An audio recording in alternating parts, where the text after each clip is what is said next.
Are you tired of the same old streaming options?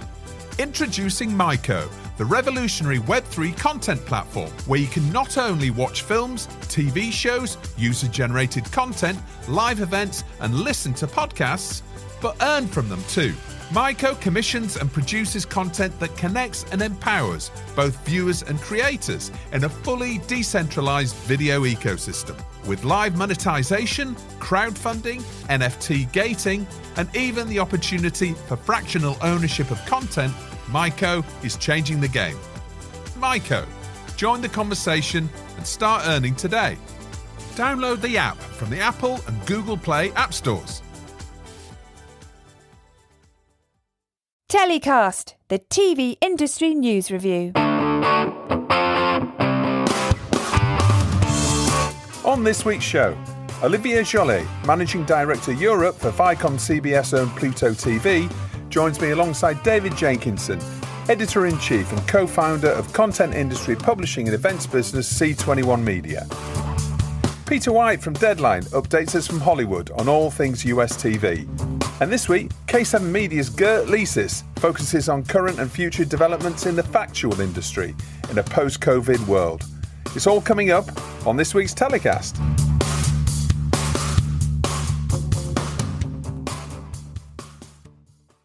So my first guests on this week's show are two familiar names to many in the international content industry. Welcome to the show, Olivier Jollet and David Jenkinson. Thanks, Justin. It's great to be here. Thanks, Justin. Nice to be here. David, let's start with you, if we may. How are you adapting to life under lockdown at C21? Well, it's certainly different. We are relatively used to working from home, and so everybody is banished to their regions, and we're using Microsoft Teams, and it's all going from an operational perspective reasonably well. We've furloughed 6 people. We hope to bring them back once things recover, and the rest of the business has been sort of repositioned to focus on digital. So there's been lots of focus there on things that we, to an extent, probably should have been doing over the last couple of years, but have been focused on more analog business. So it's a good opportunity to sort of get back to some digital basics. You're a business that's grown over the years from a print publisher to a company with lots of different revenue streams. You've grown to become one of the biggest event producers in the international content industry. Presumably that side of the business must be really challenging now. Yes, it is. I mean, we think of ourselves as a community business. We're all about connecting that international entertainment community, whether it's through online publishing, magazines, conferences, events, reports, clubs on the beach in Cannes. So really, it's about bringing people together in any iteration. The events business, which is now about half of our turnover, is clearly significantly challenged. And so we're planning a long-term strategy, which is really a 12-month view. We probably don't expect the market to recover anytime soon. So we're looking down a 12-month tunnel to spring of 2021. And in the meantime, should our own events and other events happen, then that's a positive. But from a P&L perspective, we really are focusing on a 12-month plan that assumes there's nothing but digital revenue between now and then. And obviously the lockdown scenario is at different stages within different territories at the moment. UK is starting to take its first tentative steps towards opening up to a very limited degree. France is, again, different, and everybody's at a different stage in development. We talked on the show last week a little bit about MIPCOM, which is obviously one of the key waypoints for every year within the industry, and then waiting until September to announce whether they're going to go ahead or not. What's your take on this, and what do you think that near future is for industry events as a whole? Well, I'm not sure that story about MIPCOM making an announcement in September was true. And I think that there needs to be a significant commitment by the journalists covering the business to ensure they've got their facts right. I don't think a business like MIPCOM would leave it until September to announce whether it was taking place or not. So I'd be interested to know the validity of that story. I feel it's not correct. Whether its source is accurate or whether it isn't accurate, certainly MIPCOM is going to be challenged to take place this year. And the live events business is about people meeting and discussing things that aren't necessarily on their agendas. We can all have meetings on Zoom and pitch on Zoom and run a very straight gauntlet in terms of what we want to talk about and how people respond to that. But the nice thing about events, whether it's Banff or LA Screenings or MIPCOM or Edinburgh or Content London, is that things happen that you don't expect. And it's that human experience. It's the reason we're all in the entertainment business. It shouldn't just be about getting things done. It should be about the surprise and the experience. So it will be a big shame if MIPCOM doesn't happen, and people may readjust to a new normal. It will be a bigger shame for us if Content London doesn't happen, but again, we'll adjust to a new normal. I think what everybody's doing in these moments, if they're in events, is trying to make their events digital. And as a publisher in that space, we've sort of got an advantage, and we've played to things like C21 digital screenings, which has been around 15 years, and we're running company screenings on there. We've launched C21 FM, a radio station to connect the community. We're launching a series of theme festivals online, looking at the different genres of programming that might replace a deficit in schedules around the world, and trying to connect buyers with sellers. There's a big role for all of these events to play digitally, but if they're to succeed, the market really does return, and people need to be able to meet each other and have a drink together and see what happens beyond their agendas.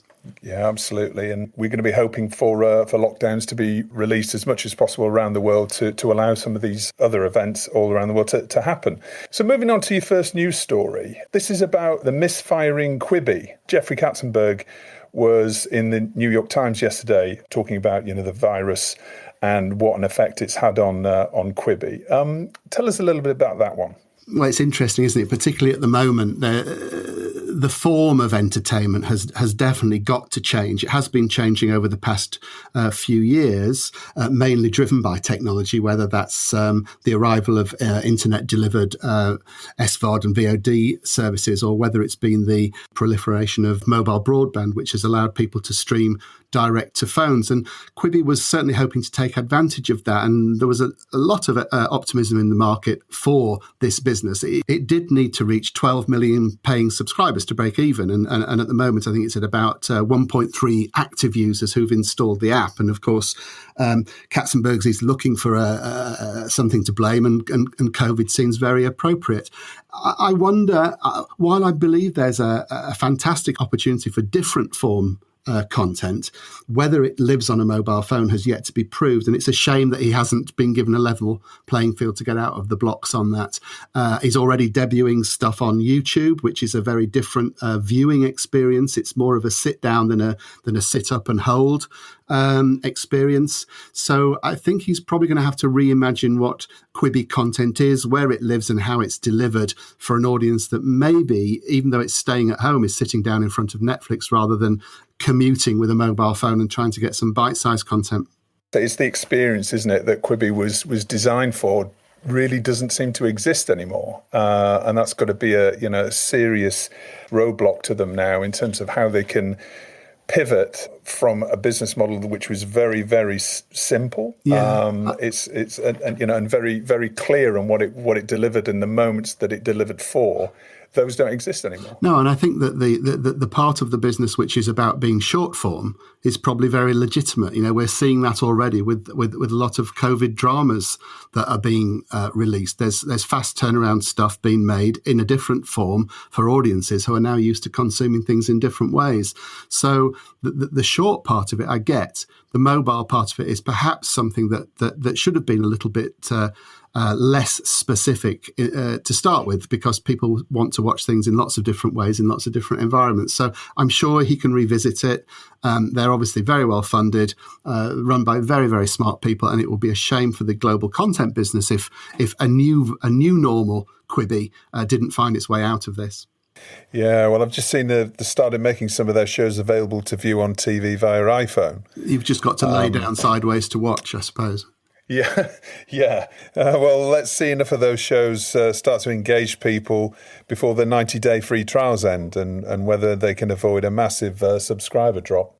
Olivier, coming to you. Welcome to the show. Thanks very much for joining us. Congratulations on the growth of Pluto TV. Tell us a little bit about Pluto, because I'm sure lots of people are aware of it, but also I think the launch in Europe has perhaps been slightly quieter than it was in the States, but I think most people are aware that Viacom CBS acquired the business last year. Tell us a little bit about Pluto TV and what the offer is. Yes. First of all, thanks a lot for welcoming me in this amazing podcast. I think you've been doing really a great job, and I think it's really great to have such a podcast for the people in the industry. So just talking a little bit about Pluto TV, and I think I loved you to speak about that story. We launched Pluto TV 6 years ago in the US on April Fool's Day 2014. And actually at that time, many people thought we were fools. Launching on April Fool's Day a product which is a linear product at the time of on the edge of on demand, and a free product at the edge of subscription was quite disruptive. And back then, if you remember, and I'm sure, David, you wrote a lot about it as well, but the conventional wisdom was that the whole TV business was moving towards an SVOD future only. I think all the industry experts believe that the viewers would only watch content on demand, that they will not watch TV any longer, that they would be probably paying some subscription to get rid of ads.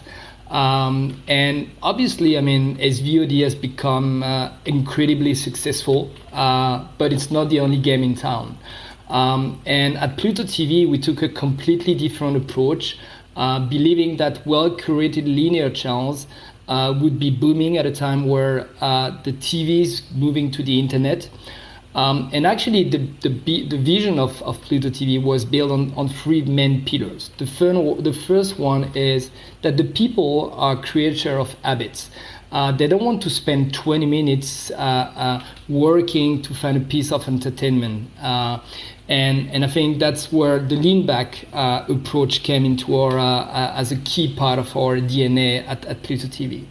The second one, which is very important, is that ad-supported entertainment has proven to be a winning model since the beginning of television.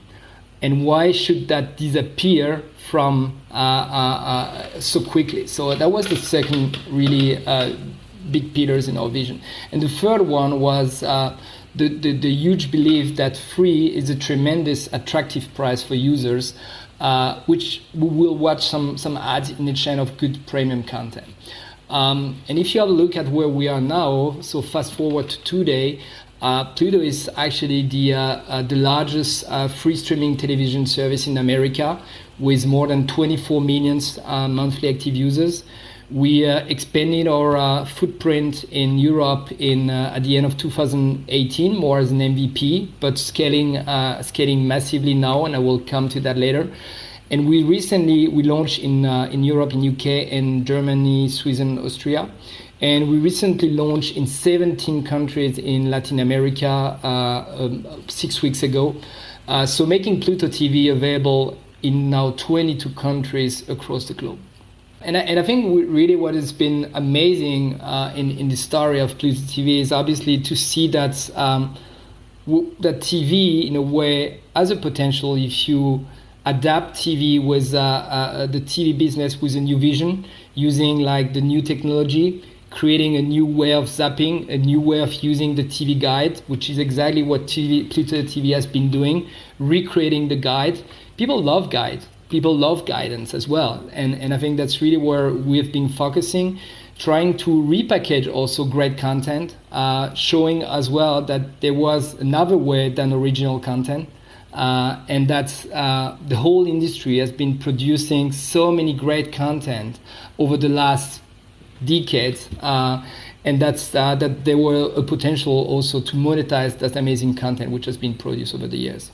So now you're perhaps swimming against the tide when you originally launched the service, and now similarly we're looking at a lot of subscription video on demand businesses who've reported huge hikes and real success in their launches, with Disney Plus and Netflix doubling their forecast subscriber growth. How are you finding the AVOD model working at a time when obviously advertising is crashing as well. How's that affecting your business model? I mean, are you seeing a growth in subscribers, and how's that affecting advertising? Well, I mean, obviously, when you are not supported business, the impact of such a crisis is probably is bigger than on a subscription-based product.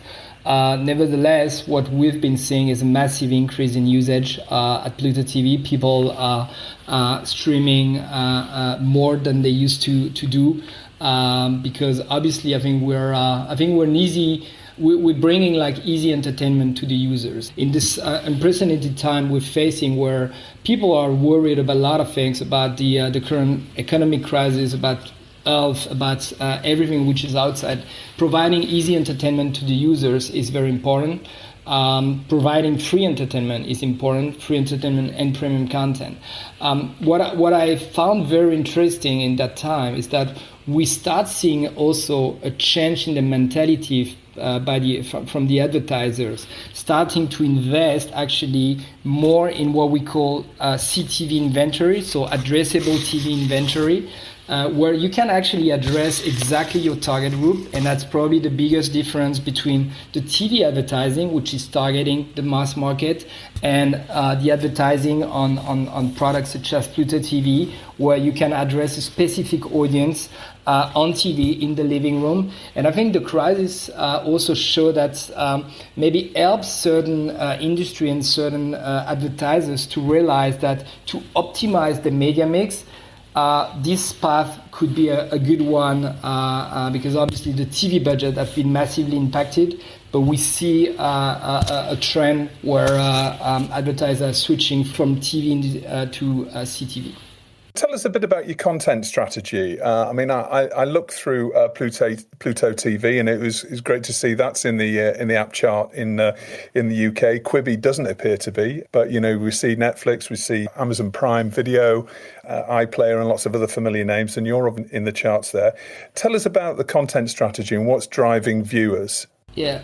So I think what we're trying to do at Pluto TV is to create a new TV landscape. A TV landscape for digital audience, and actually we are really willing to build some special interest channels and build a channel for every single audience. And I think we've been building this concept also, I would say, based on some weaknesses of the traditional TV channels. We tend to become always more and more mainstream. And a lot of content has been completely kicked out from the traditional TV landscape. So we're trying to give a new home for a lot of this niche content, a new home for these thematic channels. And the way we approach the market and the content is that we really want to have channels for every single audience. So you will find some fiction, some documentaries, some shows, some kids content, animation, some best of web as well, some sports. So really a big mix of different content. So I think we are offering a wide range of channels at Pluto TV, tackling every single genre more or less. So from fiction content, non-fiction, factual, documentaries, best of web as well, which is not our primary focus, but we have some of great channels. We have some tech formats. So really trying to offer something for everybody. And I think if you have a look at Pluto TV, and it's usually one of the main question is, do you have original content? And I always answer the same thing. Yes, we do have, because all the channels you see on Pluto TV are original channels. So we are actually creating channels which are never seen before channels. We are curating the content in a way which is unique, where the users, when he clicked on Pluto TV drama, Pluto TV food, Pluto TV retro movie, he knows what to expect. So, and I think that's the beauty of Pluto. We now have 91 channels in the UK live on the platform. We have 75 channels live in the German-speaking territories. We've been launching only in the last 4 weeks, 25 channels in the German-speaking territories. Also tackling a lot of maybe what the people need. So we launched a yoga channels, we launched a fitness channels where people are able to do their yoga exercises at home. They can do their fitness course in the morning with Pluto TV in front of their TV. We launched a lot of educational kids content to serve also the needs of educational kids content for the parents stuck at home. So that's really where we've been developing our content over the last few months in Europe. Obviously, when you have a look at the US, we're at a different stage where we have 250 channels in the US. We just announced a big partnership with AMC where you will have Walking Dead coming to Pluto TV. And I think that's great to see that, because it would have been, it would have been unbelievable 2 years ago to think that such an amazing franchise, or we had a James Bond channels, would come on an ad-supported product. And David talked about the MIPCOM, and I remember I've been buying content for ad-supported rights for a while now, and AVOD was the bad boy of the industry. So when you were asking the licensor for AVOD rights, you didn't have anything. So AVOD was related with bad quality content or user-generated content like YouTube stuff and so on. And I think it's great to see that the time changed, that now AVOD means also premium content, and that besides subscription, you have a different model, a different business model, which can explode and which is doing good things for the content industry, for the advertising industry, and more importantly, for the user itself. And how about the Viacom CBS acquisition? What can we see coming through the channel that perhaps wasn't there before? Well, obviously, it's for us one of the probably the biggest milestone in the company history was last year with the acquisition by Viacom, now Viacom CBS, probably proving that we were right in our vision. And I think what we already launched a lot of new channels with the amazing library of Viacom CBS. We had, for example, in Germany, we launched MTV dating channels. We launched Comedy Central Made in Germany, which is a channel dedicated to German humor, and yes, it exists. So. We have in the UK, we launched together with Channel 5 a My 5 Crime channel, which is also performing very well. So I think that the beauty of being part of such a giant corporation is that we have access to big franchise, big name, household names, which are obviously increasing the value of Pluto TV. Viacom CBS is our mother company, but we want to be a TV landscape open for everybody. So we're working with 200 different licensors, and Viacom CBS is one of them, being our mothership, but it's not the only one. Okay. So let's look at your first story this week that you highlighted of interest, which was COVID-19 lockdown and TV reruns. Looking at Pluto TV, you can see lots of familiar brand names on there. Tell us a little bit about that story. Yeah, actually, I like the story, and I think it was I was glad to see that story out, because actually I'm watching a lot of TV, and I've been seeing a lot of things recently on TV which haven't been running for a while. I think I saw Golden Girl in the on Channel 5, for example, and at a time where everybody is talking about original. I think it was good to see that, not to forget that we have been producing over the last 50 years so many amazing pieces of content and piece of art. I was always a bit frustrated to see that from a sudden, because everybody talks about original, we don't talk about this amazing library content. And now, because of the crisis, a lot of the TV station needed to stop their current production. They need to reinvent a little bit their programming strategy, and you start to see again some classics, some former blockbusters, and on top of that, you see that those are performing very well. The ratings are amazing. You see people talking on social media saying, hey, it was good to see that again. It's been a while since I've been seeing that. And this, I think, was good because it fits also very well to what Pluto has been advocating, which is that, there is a potential for all this content which is sitting in by the licensors.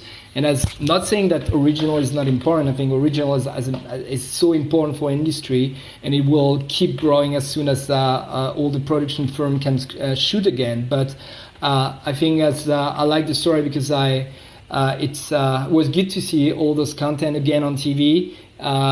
And it may inspire also some users to watch something else beside their key original series. I can imagine that HBO Max will be desperate to get Friends back on, available to everybody as well. Massive driver for Netflix over the last couple of years. David, so your second story you've highlighted is one that focuses on how unscripted will replace drama in the coming weeks and months. Talk us through that. Well, I think that relates very much to Olivier's point about balancing classic material with new material that is format appropriate for the times that we live in. This is just one story that I highlighted, which is about the German streaming platform Join, walking away from 4 original series that were due to film during the pandemic and is replacing them with reality shows for the fall season because it doesn't think the drama is going to be delivered.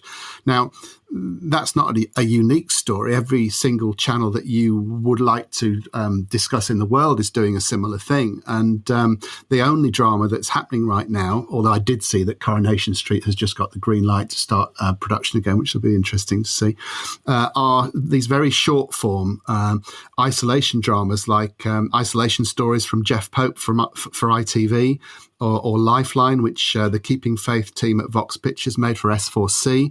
And these things have been made in a matter of weeks, using Zoom for direction, delivering cameras in the post. And, they're not bad.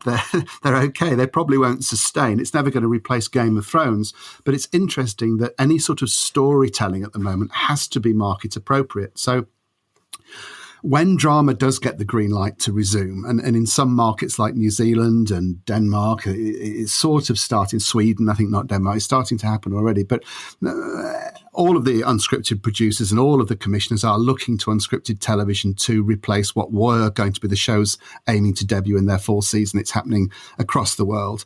And I think that really is not just a broad brushstroke of unscripted. It's unscripted, which allows producers and the channels that are means testing those shows to be confident that they can be made throughout a second wave or under insurance guidelines which make them possible.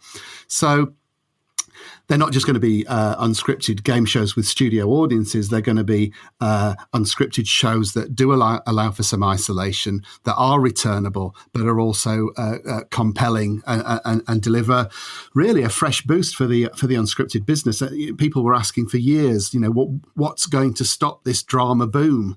Well, now we've got our answer. Yeah, it's COVID-19, and there isn't really any rapid response to that from the drama business. Even when production can restart, very few productions will be able to get the insurance necessary to let them start. Risk management's going to have to be identified in a completely different way. Casting, production, anything that's going to demand people come together, whether it's in a restaurant or a pub or on the set of a dramatic production, is going to be challenged until there's a vaccine, and that's possibly up to a year away. So this is unscripted's moment, but it is about form as well as genre, and we're going to see some very interesting creativity come from all corners of the world in the coming months. Yeah, if there's a way that unscripted can deliver a little bit of escapism for people who are perhaps going to tire of these home-produced dramas. Many people are spending the whole day on Zoom, and rather than watching budget-produced drama, maybe it's unscripted's moment to provide some of that escapism whilst reflecting the mood of the moment. Yeah, I think it is. I think it's more about necessity rather than demand, probably. The television business is very good at trying to invent something to find a way through a problem. It does it very well. Whether or not it's what the audience wants to watch, I suspect not in the long term. But, as Olivier said, there's an awful lot of archive programming out there at the moment that people have got probably a good 18 months to refresh themselves around. I was talking to a Danish commissioner the other day who said she'd spent the last few weeks watching reruns of Little House on the Prairie. There's hope for us all, really. I think that longer term, this is about the challenge of how the business recovers as a community and how it allows production to restart. Is it the case that big dramas will be able to restart, but everybody has to isolate for 2 weeks together before they start filming, and then they don't see anybody for 3 months? That's probably one of the only viable solutions for the short term. And unscripted is only able to do this because of the problems that drama has. I don't think it's a long-term change in appetite. So, it's going to be very interesting to see what happens next. Olivier, your story looks at these home-produced shows and how the industry's reacted to the crisis. Talk us through that. Yes, I mean, it's very, very similar to what David just mentioned. I've been surprised and actually amazed about how quick our industry managed to react in this crisis. If you would have asked like some of the talents if they want to shoot their show or their news flash from home and record that via their iPhone or Zoom or whatever, they would have rejected that, saying, "Hey, come on, the production value won't be at the level that that the viewers want." At the end, what I've been seeing is an amazing creativity in the industry, and I think that's good to see that, because the TV industry has been criticized a lot not to be too creative, and I think I've been seeing formats across the world, in the US, in France, in Germany, in the UK. And in Asia, of things which have been shooted from home with big talents, with no name, and it's good entertainment. It's obviously maybe not the production value that a big drama series or a Game of Thrones is bringing, but it's great entertainment, and maybe it's what we need, easy entertainment in those times. So I think we're there to entertain the people, and I think those formats have been really doing an amazing job. And I picked one which is a Viacom CBS production, but we team up with Fremantle to create a new comedy shows, very user-generated content called Balcony Stories. You've been seeing around the world so many great videos of people making the best of the shutdown, singing in the streets, like in Italy, singing together with the neighbors, doing funny things. And we put a show together, which is very nice. It's a perfect, I think, kill time show. Very good to see that. I mean, you're not the only one in this situation. Everybody in the world is facing the same situation. I think it's a once in a lifetime event that the whole world is stuck at home. And I think it's been good to see those initiatives. You talk about the isolation series from ITV. I think it's great to see that they've been able to do these kind of things, and I would believe, and I'm convinced that the viewers love those kind of formats right now. But the most important thing, what I wanted to highlight that there is really how quick and how good the industry has been able to react to the crisis. And I think it shows as well that the technology, everything what is happening, and 5G is in front of us, is allowing us as an industry to think in a different way, to shoot in a different way, to use technology to make entertainment potentially better, but for sure easier actually. Well, it'll be really interesting to see how program makers are going to capitalise on this, and certainly the most creative are sure to do very well, and hopefully that augurs well for things for them when things come back to normal. So now it's time for Hero of the Week and Get in the Bin, our guest's chance to celebrate or denigrate the people or things this week that need calling out. Olivier, who's your Hero of the Week? I put Mickey Mouse as a hero, not Mickey Mouse as the cartoon character, but I think I've been impressed about the results that Disney Plus been showing, 50 million subscribers in 5 months.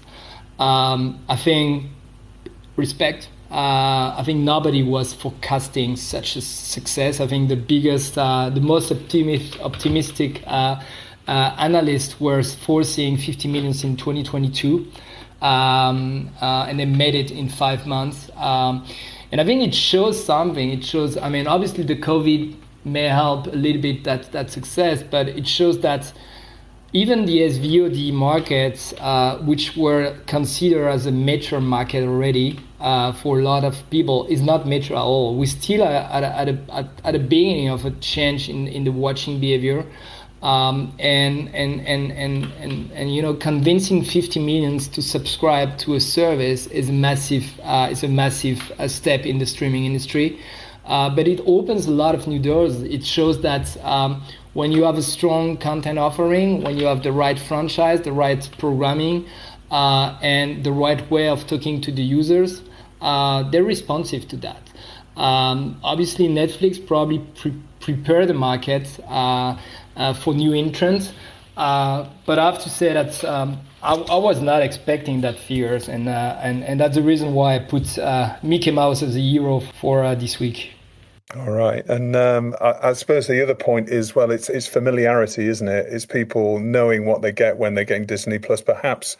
Obviously we'd have to see what sort of research goes in, but, people are not necessarily buying that for original new content, other maybe than The Mandalorian. It's about what people want to lock down with and enjoy. They know they've got a guaranteed quality, huge library to enjoy. And I think it's quite addictive for kids. My daughter can't stop talking about Disney Plus. And she discovered a lot of new things, like she's now a big fan of Peter Pan. And probably I would never have thought that because she was more Frozen. And then from a sudden, she's a huge Peter Pan fan. And it's also good to see that those pretty old movies, they're still so good. Yeah.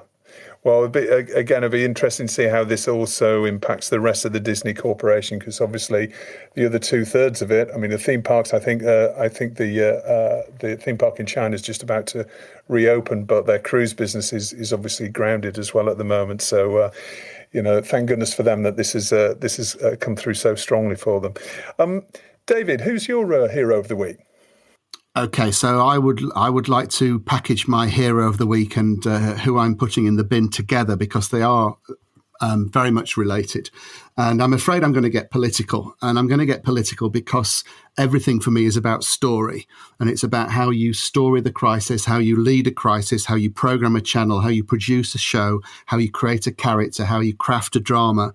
And the way that the COVID drama has played out in front of us, with us very much as part of it, has been absolutely fascinating over the last 6 weeks, if devastating. So I think the story of COVID is a big part of the story of us all, including the television business, and how they've reported on that and positioned it.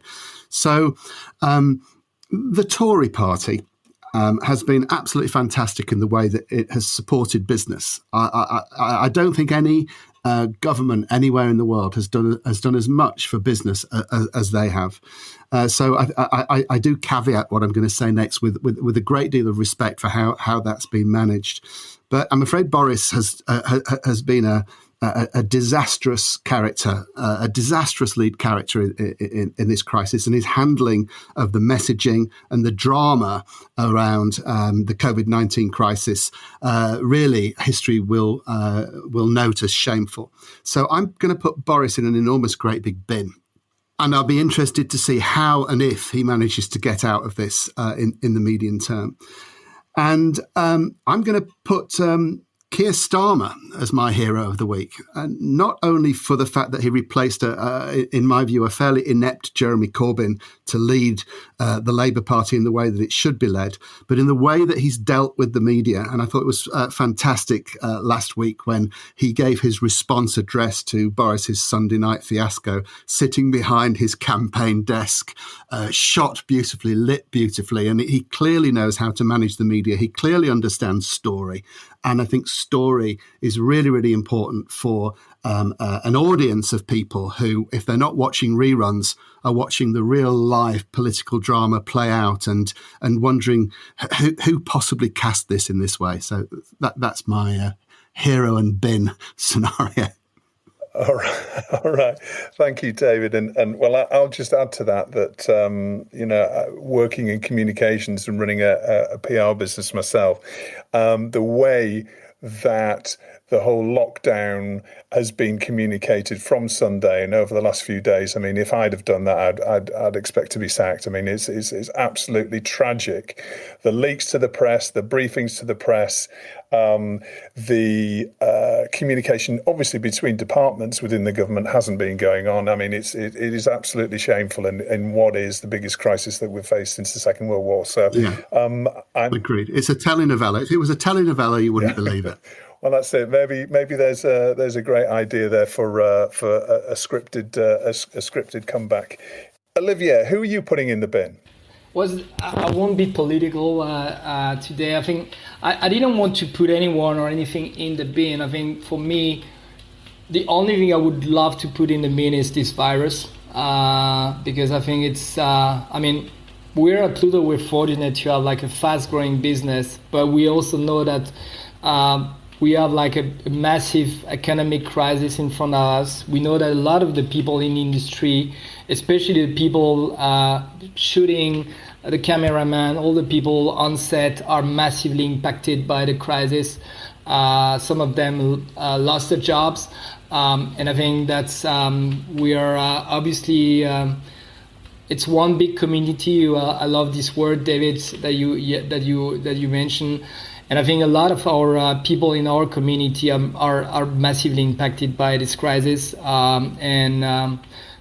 I would hope to put this virus as soon as possible in the bin, to have the vaccine as soon as possible so that we can start doing shows again, producing great movies, producing great shows, getting back to normal or new normal. And I think that's really what is, for me, the most important thing that we should put in the bin. Well, I think we can all agree with that. Olivier and David, thank you so much for your time this week. It's been fantastic having you on the show, and good luck with everything in your respective businesses. Thank you very much, Justin. It was great. You too, Justin. Yeah. You too, Olivier. So it's that time in the show where we go to Hollywood to speak to Deadline's Peter White. Hi, Peter. How are you doing? Hi, Justin. I'm good. Yeah, these weeks are flying by, aren't they? They certainly are, and it's great for you to join us again. So lots of activity this week with Fox leading the way in announcing their fall schedules. Yeah, we've had some movement in the broadcast world in the States with Fox and CBS particularly.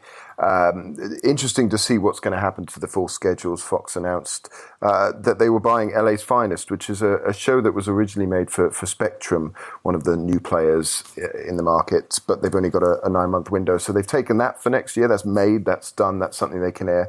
And they've held back another couple of shows, a couple of dramas, Filthy Rich and Next, which were meant to be for this broadcast season. And it just sort of shows what the networks are having to do to protect themselves. Obviously, the production shutdown is still going on despite a little bit of movement. And CBS was the same. They've picked up a lot of shows. They've renewed a lot of their existing shows, and then they've picked up 3 new shows. Be Positive was the only pilot that was made, and that's gone to series, as well as a couple of other shows that had a little bit more IP to them, I guess you'd say. The Equalizer, which is based on that movie with Queen Latifah, and you've got a Silence of the Lambs sequel with Clarice, which I guess they feel a little bit more comfortable picking those up. They have a little bit of a built-in audience for both of those. And then later this week, we're expecting to hear a little bit more from the CW. One positive thing I thought was certainly for international producers and distributors was the acquisitions market as heating up a little bit. As I said, with LA's Finest, that comes from Sony, but similarly, the CW's picked up Dead Pixels, the British comedy.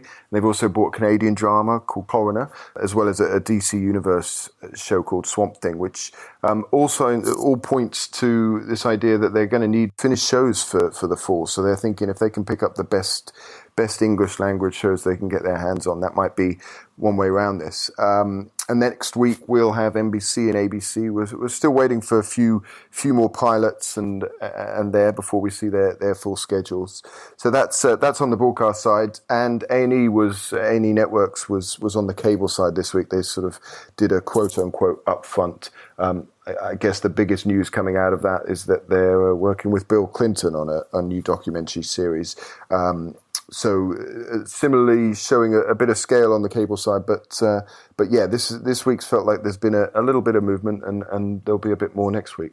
So those are the fall schedules. What about the new hot projects in town? Yeah. As I said a few times on this show, development is showing no signs of slowing down. And this is a neat one. It comes from the podcast realm, which is obviously a big source of television IP these days. This is a project called The Horror of Dolores Roach, which is from Blumhouse, obviously the horror maestros there. And Amazon is making this. They've set up a virtual writer's room. Dara Resnick, co-creator of Home Before Dark, which is one of the new Apple shows, is going to show run, and she's going to work alongside the guy who created the podcast, Aaron Mark. I just love the idea that podcasts are now being turned into TV shows. We've seen a few examples, and I don't think that's got any sign of slowing down either. Well, we're only the 4th episode in, so you never know. There might be something for us in that market next year, Peter.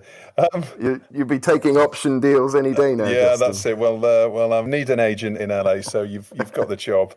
And I gather FX have had a breakout comedy hit. Oh yeah, this is probably my favourite new show of the year, and it's coming to BBC soon. It's called Dave. It's a little bit Curb Your Enthusiasm, I guess, if it was made by a YouTube rapper. It's this guy called Dave Bird, who best known to the kids as Little Dicky. And I sort of didn't watch it at the start, and I thought, well, it might be a bit too young skewing for me, it might be a bit silly. But it's got this real great blend of this absurd. He's a sort of rapper and comedian who's making dick jokes on his songs, but actually it's brilliant, and it does share that same absurdity of modern life with Curb. Jeff Schaffer, who's Larry David's partner on that, and who was involved in the League, is also involved. So that's my tip to watch. It just got a second season on FX. That's, as I say, coming to BBC. So watch out for that. Big tip for me. Yeah, that sounds fantastic. Well, right up my street, I think, and many others, I'm sure. And I gather the LA beaches are opening up again. Are we going to see you? Are we going to see you down Santa Monica? I'll promise to record my next podcast while I get my first surf lesson. Excellent. Oh, that's good. Well, we'll look forward to the seagulls and the waves crashing in the background. Any opportunity to leave the house, Justin? Yeah, absolutely. Well, good luck with it all, and hopefully they'll be opening up that lockdown a little bit in Los Angeles. So, as ever, great to speak to you, Peter, and we'll speak to you next week. Thanks, man. So it's time to catch up with C21Media's Girts Licis, and this week you're looking at factual programming, Girts. Yes, indeed. Escapism, nostalgia, feel good, fun. I know, I've mentioned these words before, but I can't escape them again, as they are becoming a little bit like a mantra at these times, and are relevant when talking about pretty much every genre, including factual. We can call it armchair escapism. Natural history, animal programming, for instance, is perfect for captive audiences. With a lot of people being forced to scrap their holiday plans this summer, they will have to be armchair travelers instead. And I know it's a little sidestep from what we are discussing right now today, but in light of traveling production, I find it also quite fascinating how different markets look differently at the same things. As we all know, ITV cancelled this year's Love Island to a great extent due to moral reasons, but Spain country which is no less virus hit than UK, is planning to go ahead with production of Temptation Island. Captivity also instinctively provokes the urge to explore the deeper layers of one's existence, the roots, history, belonging to one's land or a certain social group, like lifestyle series exploring physical, emotional, and spiritual well-being. In South Korea, for example, a new TED Talk style program designed to share warm feelings and cheer up home viewers was launched as part of their factual series Shift, delivering this kind of therapy and comfort to viewers. But there is also another piece in this puzzle, though, and it is the co-viewing factor. Either it's about sharing a room with your family and goggleboxing, by the way, this time has boosted once again the interest in gogglebox type formats, or watching the same show simultaneously with your friends, with a group of peers or a shared taste community, with exchanging your views over a chat or an app or any other social tool. And in this scenario, the genre horizons might broaden even further, to include a guessing game like a true crime show, for instance, or behind the scenes with rich and famous, or without rich and famous, like the recently launched the Biebers on Facebook Watch, following Justin Bieber and his wife Hailey, as they open up about intimate details of their marriage through conversations with close friends and family, or popular factual with some educational twist, and also shows offering practical advice and solution. Would it be personal health or cooking or DIY at home or garden, and particularly late and during summer when the lockdown measures are likely to be gradually eased. So that's interesting, Girts. Perhaps some pointers there for the development of more interactive factual programming. We were talking earlier in the show about the recovery of unscripted, maybe almost a new golden age. What do you think the future looks like for this sector? Absolutely. I would expect the development and production of unscripted shows, including documentaries and factual programming, to enjoy a relatively faster recovery after the global lockdown than scripted programs, as these are generally less costly. The production crew size is smaller, and development and the actual filming period is usually shorter. New productions will be particularly boosted by the appetite of broadcasters looking to fill their dried-up pipelines with broadly appealing, high-volume, cost-effective, fast turnaround programming, rather than to specialist factual. Some factual genres, particularly those with longer production periods, such as natural history, may see more partnerships being built with local producers in some markets to decrease the amount of international travel, as execs will look for ways to mitigate the risks of high volume of travel, and involving local teams in these productions might be a good solution. New technology will certainly play an enhanced role as well, with remote cameras and drones helping out when it comes to distancing restrictions. As we see, the current crisis has brought families back into the living rooms, and I believe that after discovering these precious moments together, the trend for family-friendly co-viewing will continue for an extended period in the future. And similarly, as in case with scripted procedurals, close thematic factual and documentary stories will provide these necessary comfort food for the whole family. And I think that while the trend for escapism will stay around for quite a while, some new tones and voices in programming will also emerge, as we will be trying to rebuild our normal lives. And these will be the tones of inspiration and also a boost of confidence that we can and that we will, as humans and as a society. Audiences will continue to be highly interested in programming around global issues, including climate change. However, they are going to prefer stories focusing on positive impact and change, providing a solution and inspiring to do a common good, rather than just threatening about approaching doomsday if no action is taken. And the same applies to human history, technology, science. Audiences are going to look for answers, where we are coming from and what makes us as the humans that we are like right now, as well as for a reconfirmation that the current civilization can survive crises, bounce back, and create amazing things, from superstructures to discoveries and scientific achievements, making life better. And I think that during the first wave of post-crisis programming, we can also expect focusing on production and airing of shows that might facilitate revitalizing of the damaged local industries, such as promoting local touristic attractions to bring people back to them, or promoting local products and brands. Singapore Tourist Board, for instance, has already launched a multi-million-dollar fund to empower creators around the world to tell the stories of Singapore. I think this is something we'll see a lot all around the world whenever the situation is going to allow it. The social consciousness rebuilding the life and livelihood, the environmental consciousness towards climate and sustainability of our planet, and also economic consciousness reviving business activity and prosperity. That's fascinating stuff, Girts. We were seeing a shift, weren't we, towards a wider acceptance of climate change programming pre-COVID-19, with growing broadcaster and audience demand, perhaps a result of Greta Thunberg and the growing climate crisis campaign. I wonder if this shift towards inspirational and confidence-boosting programming will end up accelerating that movement even further once we start to emerge from lockdown. But again, really, really interesting stuff. Thanks, Girts, and we'll see you next week. Thank you. See you next week.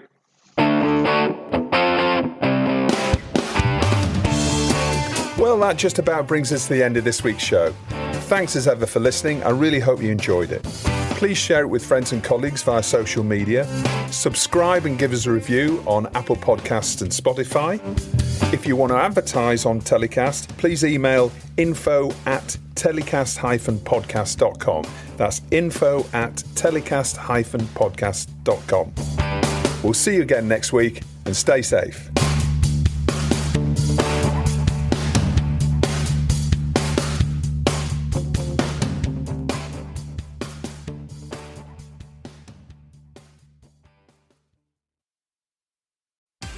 Are you tired of the same old streaming options? Introducing MIPCOM, the revolutionary Web3 content platform where you can not only watch films, TV shows, user-generated content, live events, and listen to podcasts, but earn from them too. MIPCOM commissions and produces content that connects and empowers both viewers and creators in a fully decentralized video ecosystem. With live monetization, crowdfunding, NFT gating, and even the opportunity for fractional ownership of content, MIPCOM is changing the game. MIPCOM. Join the conversation and start earning today.